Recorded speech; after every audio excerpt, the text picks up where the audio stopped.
Ok? Amigos, estamos nos estúdios da Rádio Web Inespec, do Centro de Atendimento Educacional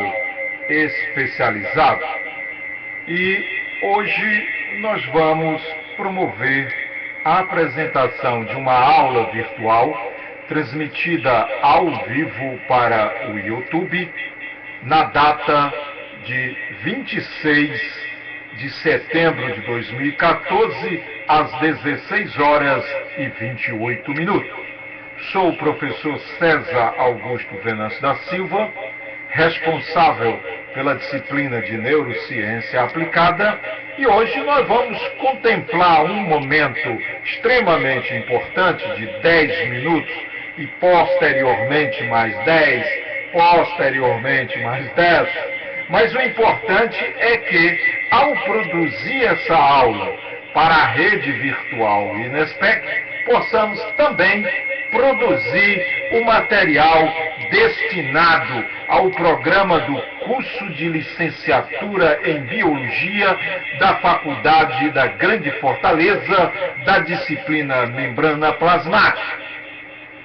As dificuldades que nós temos de transmitir ou de participar de uma aula de integração na internet se dá muitas vezes pela questão da distância física do aluno em relação a um computador, porque muitas regiões do Brasil e no exterior em língua portuguesa, eles detêm a dificuldade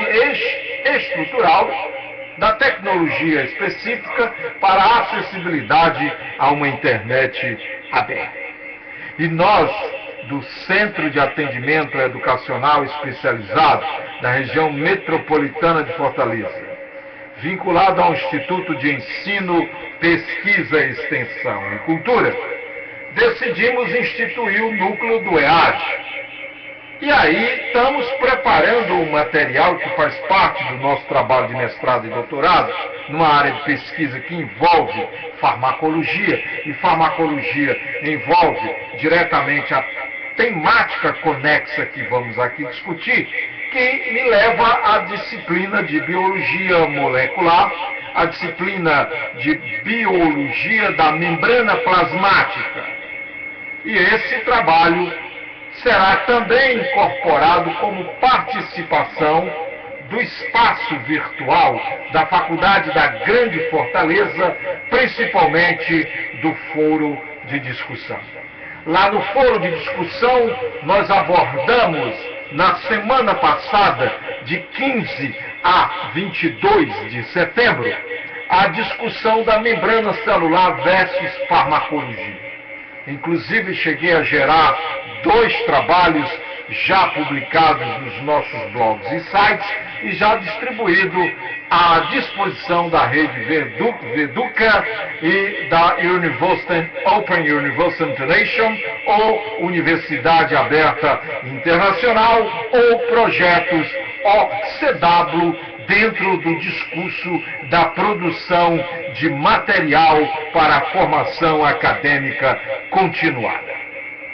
Agradecimentos especiais indiscutível à rede YouTube, que propicia nessa parceria jurídica a perspectiva e as condições para utilizar o parque tecnológico dessa empresa sediada nos Estados Unidos da América. E sem essa tecnologia mundial, seria demasiadamente dificultoso, difícil, talvez até impossível, transmitirmos uma programação como hoje estamos fazendo ao vivo aqui pelo YouTube.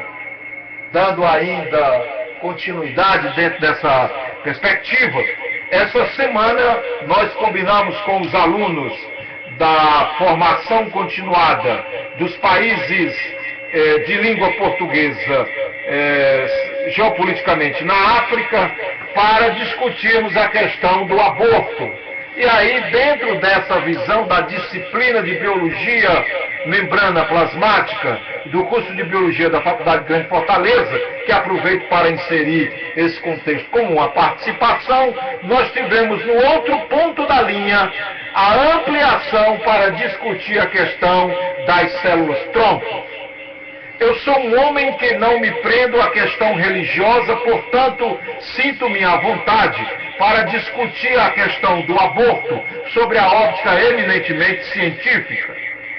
Sou titulado com uma especialidade na área de segmento do comportamento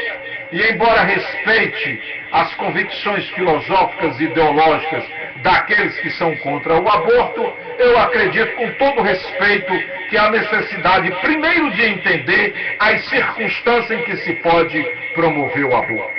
O aborto não pode ser liberado de forma inconsequente, de forma irresponsável, uma jovem mulher ou uma mulher à faixa superior dentro da juventude inconsequente e em condições biológicas de reprodução, venha a engravidar e posteriormente, de forma leviana, dar fim ao produto dessa concepção. Sobre essa óptica, existem questões éticas, bioéticas, morais e jurídicas no campo do direito penal e até, na amplitude maior, no campo da deontologia da profissão de saúde, que nos permite ser radicalmente contra. De outro lado, a minha dissertação para o título de mestre em neurociência e de doutor em medicina envolve a necessidade de compreender a complexidade biodinâmica dessa discussão, para que nós, da linha de homens de ciência, não possamos, de repente, dar asas a uma discussão baseada eminentemente em conceitos teológicos, deixando a vida ser fácil, muitas vezes pela ignorância daqueles que com muita profundidade cultua a religiosidade. Começo esse primeiro momento, já passados 7 minutos e 11 segundos dessa transmissão ao vivo, com certeza já daqui a alguns minutos serei interpelado pelos colegas que estão aí no outro lado, mas sinto-me à vontade pontuando duas situações. Não converso sobre o aborto como uma condenação de Deus, porque eu sou um homem de ciência. Portanto, qualquer especulação nesse sentido, sintam-se desde já à vontade para receber um não toco no assunto. Porém, como um homem de ciência, com 45 livros publicados na área de ciência, livros agora na área da psicologia clínica, na área da farmacologia, livros na área da farmacologia médica especializada, sinto-me à vontade não como dono da verdade, mas com um preparo profícuo, abalizado para discutir a questão do ponto de vista bioético, do ponto de vista biodinâmico, do ponto de vista de inserção contextual, do ponto de vista psicológico, para chegarmos a uma discussão pontual lá no curso de Biologia da Faculdade de Grande Fortaleza, no curso de Biologia da Universidade Virtual da África e nos diversos projetos de Biologia que envolve a matéria lá na turma da Veduca e da Universidade de Cambridge, que eu tenho o privilégio de estar envolvido com colegas que desenvolvem pesquisas no Reino Unido no segmento da utilização de células tronco para interferir em algumas patologias de ordem genética e que têm origem, muitas vezes, em transtorno pós-nascimento e alguns até com transtornos, podemos assim dizer de forma bem difusa e genérica, congênito. Ok? Sou o professor César Augusto Venâncio da Silva, saindo agora nesse minuto para o intervalo do primeiro módulo e depois voltando para discutir com vocês a questão aborto vezes células tronco. Daqui a pouco eu volto.